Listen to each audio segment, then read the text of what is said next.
I'm JP Hornick, President of the Ontario Public Service Employees Union, and I'm here on behalf of OPSEU-CEFPO's 180,000 members across Ontario, and the 60,000 of whom are working in Ontario's public healthcare system, a system which the Ontario government has been actively underfunding and draining of staffing in order to justify its clear privatization agenda. Ontario's healthcare crisis has been manufactured to allow our public system to fail. We can do better, but privatization isn't the answer. It will not solve the healthcare crisis. It won't solve the staffing crisis.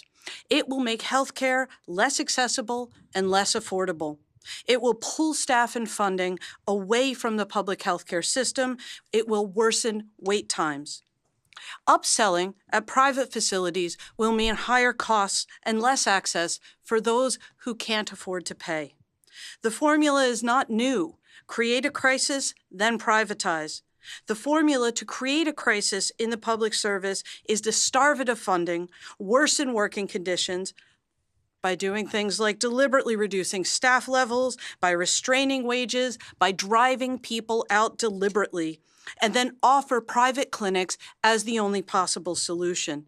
We have seen this before, but we know that with political will, at meetings like the one taking place right now between Prime Minister Trudeau and the health ministers tomorrow, many of these problems can be fixed.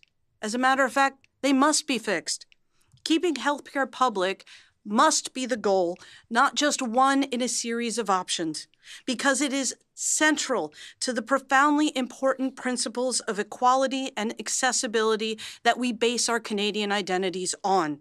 It ensures that everyone, no matter what their income status, gets equal high-quality access to care.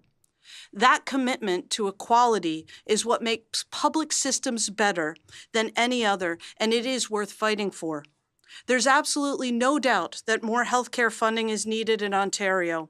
We need the federal government to pay its fair share, and we need them to protect our public healthcare system in the process. After all, the Canada Health Act is federal legislation.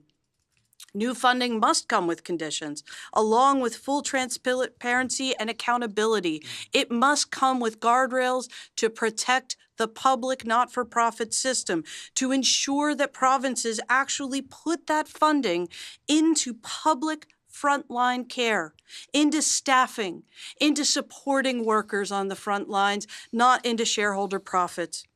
Canadians are struggling to make ends meet right now, and we can't afford additional medical costs that could tip us into bankruptcy.